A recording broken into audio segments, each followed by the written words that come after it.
My father threw my grandmother's old savings book onto her grave while the dirt was still loose and the funeral flowers were still wrapped in plastic. He looked at it, looked at me, and said, "It's useless. Let it stay buried."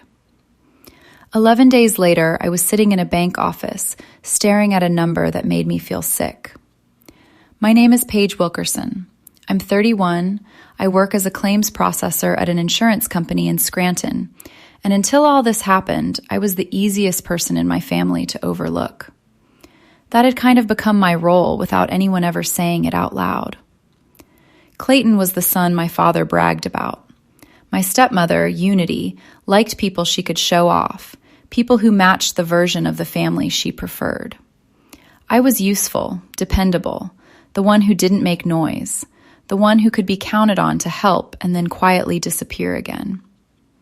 For a long time, I told myself that was fine. Not good, exactly, but fine. Maybe every family had one person who did the emotional work and another who got treated like the success story. Maybe wanting to be noticed was childish. Maybe if I kept showing up, the room would eventually correct itself. It never did. My grandmother, Estelle Wilkerson, was the only person in that family who seemed to notice what was actually happening. She was 84 when she died in January of 2024, peacefully at home, heart failure, exactly the kind of ending she would have chosen if anybody had asked her. She had worked 41 years in a textile mill. 41 years. Early mornings, tired feet, fabric dust, bad lighting, all of it. She lived in the same modest 2-bedroom apartment for decades, clipped coupons like her life depended on it, and always had butterscotch candies in her purse. To hear the rest of my family talk, she was just a poor old woman with nothing much to her name. That was how they reduced her. A burden, a small apartment, old furniture, Social Security. End of story. The truth was, I knew my grandmother better than any of them, and not because I was special. I just bothered to go. Every Sunday for 7 years, I brought pastries from a bakery on Main Street and sat with her for a few hours. We drank tea, we talked about work, weather, aches and pains, old neighbors, the mill, weird people in the building, whatever came up. Some Sundays we hardly talked at all. We just sat there listening to her music box play while she straightened things that did not need straightening. That was enough for me. It was enough for her too, I think. My father, Joshua, visited when it was convenient, which was almost never.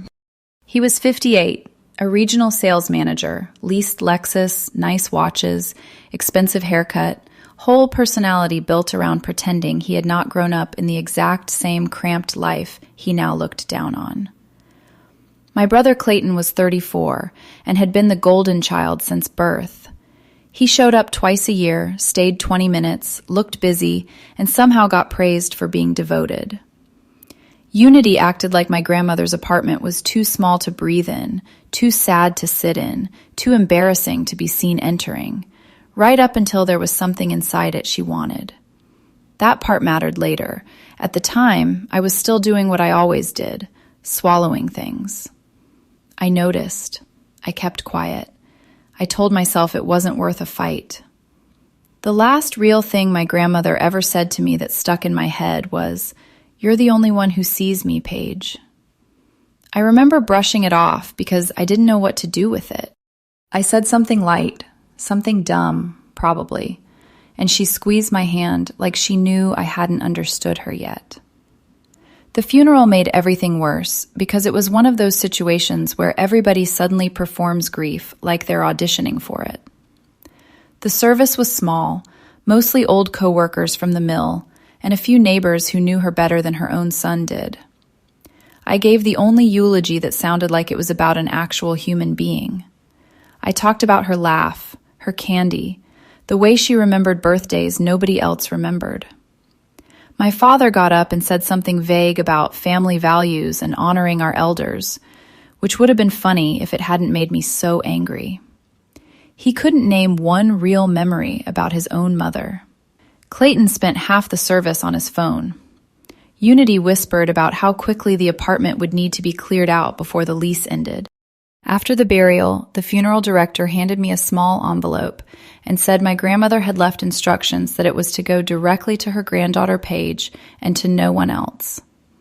Inside was an old leather savings book from a bank that didn't even exist anymore. The cover was worn soft with age. My father saw it in my hands and took it before I could even open it properly. He flipped through the pages, saw the old entries, saw the final balance from decades earlier, and laughed in that mean little way he had when something confirmed what he already wanted to believe. He said it was ancient, probably dead, probably folded into some merger years ago. Then, right there at the cemetery, he tossed it onto his mother's fresh grave and walked away. Unity followed him, then Clayton, then Tamara, picking her way across the grass like the cemetery had personally inconvenienced her shoes. I stood there until they were all gone. Then I went back, bent down in the cold, and picked it up. For a while, that was all it was to me, a worn-out object my grandmother had wanted me to have, and the last thing my father had treated like trash in front of me without even trying to hide it. I took it home. I put it on my nightstand. I went back to work. I let a few days pass because part of me didn't want to confirm he was right. While I was doing that, Joshua announced he was handling the estate as next of kin. I heard about it from Clayton, who called in that fake patient tone people use when they think they're speaking to someone less capable than they are. Unity started posting my grandmother's belongings online like she was preserving history instead of scavenging it. China set, jewelry, a writing desk. Then when I asked if I could at least have my grandmother's music box, Unity told me she'd already promised it to Tamara because she really appreciates nice things. That one sat in my chest for a while. A couple days later, Clayton called again and explained that after everything was settled, my share would be a little under $2,000. He actually sounded pleased delivering that news, like he was telling me I'd won a door prize. After I hung up, I took out the savings book again, mostly because I was angry and had nowhere useful to put it. That was when I found the folded piece of yellowed paper tucked into the back pocket. It was in my grandmother's handwriting, smaller than usual, cramped like she had been trying to hide it. It said, "For Paige, only Paige. The rest will understand in time. The book is just the key. Use it." I read that note so many times, the words started looking wrong. The book is just the key. Use it. That was such a strange thing for my grandmother to write because she was not a dramatic person. She didn't leave mysterious notes. She left grocery lists with the price of eggs written in the corner. She left birthday cards with $5 bills taped inside, even when you were 30 years old. So the fact that she had hidden that note in the back of the passbook made me feel like I was holding something she had been afraid someone else would find first. I sat at my kitchen table that night with my laptop open, following the bank name through old merger records like I was trying to track a missing person. First Northeastern Savings and Loan had merged into another regional bank, then another, then eventually into Keystone Federal Credit Union. That part made my stomach tighten because Keystone still had a downtown Scranton branch. The account might be gone. The money might be gone. But the trail was not completely dead. The next morning, I went before work with the savings book, my license, my birth certificate, my grandmother's death certificate, and a folder full of documents I probably did not even need. I felt ridiculous walking into the branch with that old passbook clutched in my hand like it was going to start glowing. The teller, Bethany, looked about 23, and when I placed the book on the counter, she stared at it like I had brought in something from a museum. She typed the account number once, then again, then shook her head and gave me the answer I had been expecting but still hated hearing. There was no account in the system. It had probably been closed decades ago. She was polite about it, which almost made it worse, because there was nothing to argue with. I thanked her, picked up the book, and turned toward the door, feeling stupid for letting myself hope. I was already thinking about how Clayton would sound if he knew, how he'd say something like, "At least now you know," as if disappointment was a lesson I needed from him. I was maybe 3 steps from leaving when an older man at a desk near the back called out and asked to see it. His name tag said Theodore Crane, Senior Account Supervisor. He didn't look amused. He looked interested. He took the passbook carefully, opened it, and said he hadn't seen a First Northeastern book in years. That was the first moment all morning when I felt the room shift even a little. He asked where I got it, and when I told him my grandmother had left it to me directly, he went quiet in a way that made Bethany stop moving behind the counter. Theodore said old accounts like that were sometimes tied to other products that would not show up in the regular system. Checking, certificates, investment accounts, things that lived in legacy archives instead of the normal customer database. I did not understand half of what he meant, but I understood enough to sit down when he asked me to wait. I called my supervisor and said I would be late because of a family matter. That was technically true. It just felt too small for what was starting to happen. I waited in that branch for nearly 2 hours. I read every poster on the wall. I stared at a fake plant in the corner and wondered how long it had been leaning like that. I kept telling myself not to make it bigger than it was, because I had spent my whole life doing that with my family, lowering my expectations before somebody else could lower them for me. Then Theodore came out carrying a thick folder. His face was different. Not excited exactly, but careful, like he had found something that needed to be handled the right way. He brought me into a small office and closed the door. He said the savings account was real, but it was not the main account. My grandmother had opened it in 1967 as a linked account, the visible one, the ordinary one, the one anyone could find if they were looking in the obvious place. But there had been another account opened the same year, an investment account.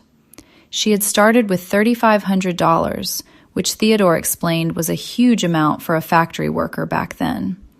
And then she had added $30 or $50 whenever she could, month after month, year after year. She never withdrew from it, not once. I remember laughing a little, not because it was funny, but because my brain had no better response. My grandmother had argued with a grocery cashier over 7 cents once. She saved rubber bands. She washed aluminum foil and reused it if it wasn't too torn. The idea that she had been investing since 1967 sounded like somebody had switched her life with another person's. Then Theodore said the account was held through the Estelle M. Wilkerson Family Trust, created in 1998, and that was when he stopped explaining and went to get the branch manager. Mrs. Marjorie Fries came in with a face that started professional and got paler with every page she read. She asked me if I knew I was listed as the beneficiary. I told her I didn't even know there was a trust. She slid one sheet of paper across the desk. I looked at the current value and had to read it 3 times before the number made any sense. $2,341,872.16. I said, that can't be right, because apparently when your dead grandmother turns out to be a millionaire, your first instinct is to correct the bank. Mrs. Fries did not smile. She explained it slowly, like she was giving me time to catch up. My grandmother had invested steadily, reinvested every dividend, and left the money alone for 57 years. Then her voice changed, and that was the part that made the money stop feeling like the biggest thing in the room. She told me there had been multiple attempts over the past year to access the trust by someone claiming power of attorney over Estelle Wilkerson. The paperwork had been flagged because there were inconsistencies. When she showed me the name, I already knew before I looked down. Joshua Wilkerson. My father had not thrown that passbook away because he thought it was worthless. He had thrown it away because he thought anything connected to his mother belonged to him, and he was angry it had been handed to me. Mrs. Freeze showed me another document from June. My grandmother, at 83, had taken 2 buses to that branch, alone, to block Joshua from her accounts and confirm in writing that she was mentally competent. Then Mrs. Freeze leaned forward and said, "Miss Wilkerson, whatever you do not leave this building without speaking to an attorney." That was when I finally understood that the savings book had not been a gift. It had been a warning.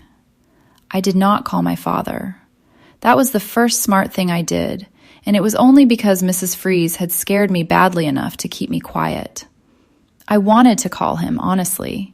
I wanted to ask him what he had been doing with power of attorney papers while Grandma was still alive. I wanted to hear him try to explain why an 83-year-old woman had taken 2 buses to a bank to protect herself from her own son. But I also knew myself. I knew if I called him too early, he would make me feel small before I had all the facts. He was good at that. He could make me doubt something I had seen with my own eyes if he sounded disappointed enough. The attorney Mrs. Freeze recommended was named Adrienne Callahan, and she worked out of a small office over a sandwich shop on Lackawanna Avenue. That detail stuck with me because I had expected someone connected to a $2 million trust to have marble floors and a receptionist who judged your shoes. Adrienne had creaky stairs, peeling gold letters on her door, and an office that smelled faintly like roast beef from downstairs. She was in her 50s, with gray-streaked hair pulled back in a bun and reading glasses hanging from a chain. She did not waste time comforting me, which I actually appreciated. She said, "Show me everything." So I handed over the savings book, the note, the death certificate, the bank documents, all of it. For 3 hours, she read, asked questions, made phone calls, and took notes in a way that made me feel like maybe the floor was finally becoming solid under me. When she was done, she looked over her glasses and said, "Your grandmother knew exactly what she was doing." Then she explained that the trust bypassed probate, which meant it did not pass through the estate process my father was pretending to control. It went directly to the named beneficiary, and that beneficiary was me. Only me. I asked the question I was embarrassed to ask. I told her I had maybe $4,000 in savings and could not afford a legal fight with my father, especially not if he dragged it out just to punish me. Adrienne waved that away like it was a fly. She said she handled cases like this on contingency and would be paid from the inheritance once it transferred. Then she said something that made me feel both safer and sicker. "He can fight," she told me, "but the record is ugly for him. The bank has his access attempts. Your grandmother blocked him in person. If he argues she was incompetent, he has to explain why she was competent enough to catch him." I sat there with my hands around a paper cup of coffee that had gone cold and realized my grandmother had not been confused. She had not been helpless. She had been watching all of us. And that meant she had watched me too, not in the vague way families say they see you, but in the real way, the kind that keeps receipts. A few days later, Adrienne and I went to a storage unit in Pittston that was listed in the trust papers, Unit 47, paid through the next year. Inside were 3 cardboard boxes, a small filing cabinet, and dust thick enough to make both of us cough. It did not look like a secret fortune. It looked like the place where old tax paperwork went to be forgotten. But my grandmother's whole life was in there, folded, clipped, rubber banded, and labeled in ways that only made sense after you stared at them long enough.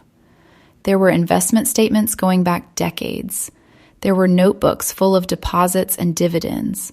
There were calculations written on the backs of electric bills. There were envelopes labeled things like "keep proof" and "important" and "Joshua." That last one made my throat close a little. Adrian opened it first because I could not make my fingers do it. Inside were notes, not emotional letters, not rants, records. Dates Joshua visited, how long he stayed, what he said, what he forgot, what he asked about. One entry said he had called her apartment depressing while standing in her kitchen. Another said Unity had suggested a facility at Thanksgiving dinner while Grandma was sitting right there. There were notes about Clayton, too. Visit times, phone in hand. 20 minutes, 17 minutes, 22 minutes. It was humiliating to see it written down, not because it made Grandma look small, but because it made the rest of them look exactly as careless as they had always been. Then I found the envelope with my name on it, Paige, after I'm gone. I sat on the concrete floor of that storage unit and opened it with both hands shaking. Grandma wrote that she started investing in 1967 because she never wanted to depend on anyone who could decide she was inconvenient. She wrote that simple living was not the same as having nothing. She wrote that she had watched Joshua become ashamed of her, watched him chase status, watched him measure people by what he could get from them. Then she wrote about me. She said I was the only one who came because I wanted to, not because I had to. She said 7 years of Sundays had meant more to her than I would ever understand. At the bottom, in a postscript, she told me the student loan payment from 2019 had been from her, $11,400. I had thought it was some state program. I had never even thanked her because I never knew. That was when I finally cried. Not pretty crying, not a few quiet tears. I sat there between cardboard boxes and old statements and cried like someone had opened a door I had been leaning against for years. Adrian let me have a minute. Then she said gently, "Your father is going to find out soon. We need to be ready before he decides what version of this story he wants to sell." My father found out faster than I expected, but not because anybody told him the full truth. The bank sent him a formal denial letter after his latest request to access the trust was rejected. It said the account had been closed and the funds had transferred to the designated beneficiary. That was all it said, but for a man like Joshua Wilkerson, that was enough to start chewing through the walls. Adrian got a call from someone at the bank, nothing improper, just a professional update that Joshua had called twice, raised his voice once, and used the phrase, "my mother's money," several times. I could picture him standing in his kitchen with that letter in his hand, Unity hovering nearby, both of them realizing there had been a door in my grandmother's life, and neither one of them had ever been given the key. 3 days later, he called me. His voice was warm in a way that made my skin crawl. "Hey, kiddo," he said, like we had some easy father-daughter relationship and not years of awkward holidays and phone calls that lasted 6 minutes. He said he thought we should get together as a family and talk about Grandma's estate because there might be confusion. He said that word carefully, like he was already building a place to put blame if I did not cooperate. Then he invited me to dinner at his house that Saturday. Clayton and Tamara would be there too, and Unity was making roast. "Just family," he said. "We could talk like adults." I told him I would come, and the second I hung up, I felt like I had agreed to walk into a room where everyone had already decided what I was worth. Adrian told me to go, but not to agree to anything. She made copies of the important documents, not the originals.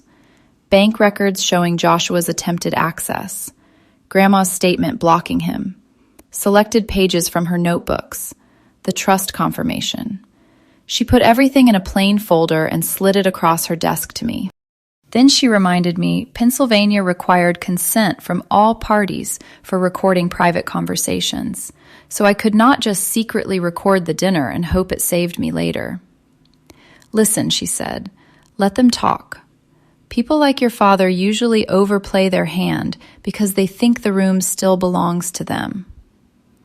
I remember nodding like I was calm, but I wasn't. I was angry, scared, and embarrassed in a way I hated. Part of me still wanted him to act like my father. Not a good father, not even a loving one. Just a father who might say, I handled this badly. That little hope was stupid, but it was still there. His house in Clark Summit looked exactly like the kind of place Unity wanted people to imagine when they heard our family name. 4 bedrooms, matching mailbox, shiny front windows, 2 nice cars in the driveway, and nothing on the porch that looked accidental or real. Inside, the house smelled like roast beef and furniture polish. Unity hugged me when I came in, which was so unnatural I almost stepped backward. Clayton gave me a tight smile and called me kiddo, too, which annoyed me more than it should have because he was only 3 years older than me. Tamara barely looked up from her phone, except to say my coat was cute, in a tone that made it sound like she meant cheap. Then I saw the dining table, and for a second I could not move. Unity had set dinner on Grandma's china. The same china she had posted online after cleaning out the apartment. The same china my grandmother used only on holidays because she was afraid of breaking it. They were using her dishes to stage a family dinner about taking her money. We got through the first half hour with fake, normal conversation. Clayton talked about work. Unity talked about a kitchen renovation, like the countertop delay was a personal tragedy. Joshua asked about my job and pretended to listen for maybe 8 seconds. I answered politely because Adrian had told me to let them reveal themselves. Then, halfway through dinner, my father set down his fork and leaned back in his chair. He had that prepared look on his face, the one he used when he was about to make something selfish sound reasonable. Paige, he said, I know this has all been confusing. Your grandmother apparently had assets none of us knew about, and I think the best thing now is to keep the family together. There it was. Not apologize, not explain. Keep the family together, which in our family had always meant Paige needs to be quiet so everyone else can stay comfortable. His offer was $500,000 for me. The rest would be divided between him, Clayton, and what he kept calling the family, which somehow included Unity and Tamara, but not the woman who had actually been named in the trust. He smiled when he said it, like he was giving me a gift instead of asking me to hand him more than $1 million that my grandmother had spent a lifetime protecting from him. That is still more money than you have ever seen, he said. Clayton nodded like that was a strong point. Unity reached across the table and touched my hand like she was consoling me through my own greed. Tamara finally looked interested. I stared at all of them sitting around my grandmother's china, discussing her 57 years of discipline like it was an inconvenient pile of cash to be redistributed by the people who had ignored her while she was alive. I did not make a speech. I wanted to, but my throat was tight and my hands were shaking under the table. So I did the only thing I could do without falling apart. I reached into my bag and pulled out Adrian's folder. The first page I laid beside the roast was the bank record from March, showing Joshua had submitted power of attorney paperwork. His smile weakened. The second was Grandma's June statement, the one she made after taking 2 buses to the bank, confirming she was mentally competent and blocking him from her accounts. Unity stopped touching my hand. Clayton looked at the paper and then at my father. I said, "She knew, Dad." My voice sounded thin, but it did not break. "She knew what you were trying to do." He tried to say he had only wanted to help her manage things, but I put down the notebook copies next. Dates, visit lengths, missed birthdays, Unity's Thanksgiving comment about putting Grandma in a facility, Clayton's 20-minute visits. The room got so quiet I could hear the old china shifting slightly when Unity moved her fork. Joshua stood up first. His chair scraped hard across the floor, and for 1 second I saw the real panic underneath all that sales manager polish. He said he was her son, and he had rights. He said he would contest everything. He said Grandma had been old and confused, and that was when I looked him right in the face and said, "Then you'll have to explain why she was sharp enough to catch you." Nobody spoke after that. I told him Grandma had left him $1 with a note so he could never say she forgot him. Then I told Clayton he had one too, for all the birthdays he almost made it to. I put the papers back in the folder, picked up my bag, and walked out before my legs could start shaking badly enough for them to notice. The drive home after that dinner was not satisfying the way people imagine these moments are supposed to be. I did not feel powerful.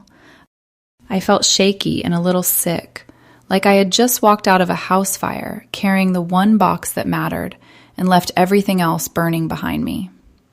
My phone started ringing before I even got back to Scranton. First Joshua, then Unity, then Clayton, then Joshua again. I let every call go to voicemail because if I heard my father's voice right then, I was afraid the old part of me would still try to make him less angry. That embarrassed me, but it was true. You can know someone is wrong and still have years of training inside you telling you to smooth the room over. Unity called the next morning crying. Not quiet crying either. Full, trembling voice, like she was the wounded party in a tragedy I had caused. She said I was tearing the family apart. She said my father had made mistakes, but he was still my father. She said Grandma would have wanted peace, which was a strange thing to say about a woman who had spent her last year building legal walls around every dollar so Joshua could not touch it. I told Unity I was not doing anything to the family. I was accepting what Grandma had legally left me. There was a pause, and then she said, "But we deserve something too." That word did it for me. Deserve. Not miss her, not love her, not regret how we treated her. Deserve.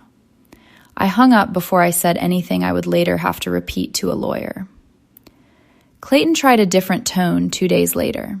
He was calm, reasonable, almost bored, like we were negotiating over a used couch. He told me he understood I had won, which was such a strange way to describe inheriting from a grandmother we had just buried. Then he offered a revised plan. I could keep $800,000, and the rest would go back to the family. He said that was still more money than I would ever need with my lifestyle. I asked him what he meant by that. He made a little sound, not quite a laugh, and said, "Come on, Paige, you're simple. You don't need much." That was probably the clearest version of how he had always seen me. Not humble, not responsible, not the person who showed up when nobody else did. Simple. Small enough to pay off and send away. Adrian listened to the voicemails and read every text they sent. She did not look surprised, which somehow made me feel worse. She said the pattern was obvious. First, fake warmth, then guilt, then a reduced offer dressed up as generosity, then insults once I did not cooperate.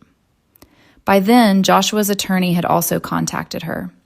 The message was dressed in professional language, but the threat underneath it was clear. Joshua was considering contesting the trust on the grounds that Grandma had been mentally diminished when she updated it. Adrian read that part twice, took off her glasses, and said, "Then we make his attempt to access the account part of the record before he gets to rewrite it." I asked what that meant, even though I was pretty sure I already knew. She told me we should file a formal complaint with the county district attorney's office for attempted elder financial exploitation. I sat there for a long time without answering. It was one thing to refuse my father money. It was another thing to put his name in front of prosecutors. I wish I could say I made that decision cleanly, but I didn't. I went home and paced my apartment for half the night. I kept thinking about the dining table, the china, Unity's hand on mine, Clayton calling me simple, my father saying he had rights. Then I thought about Grandma taking 2 buses at 83 years old because she knew her own son was trying to get around her. That was the part I could not step over. If I stayed quiet, Joshua would keep calling her confused because that was the only story that helped him. He would take the strongest, clearest thing she did at the end of her life and turn it into proof that she did not know her own mind. So the next morning, I called Adrienne and told her to file it. The investigation took months, and it was not dramatic in the way television makes things dramatic. It was paperwork, interviews, bank records, certified copies, old notes, phone calls that left me exhausted for the rest of the day.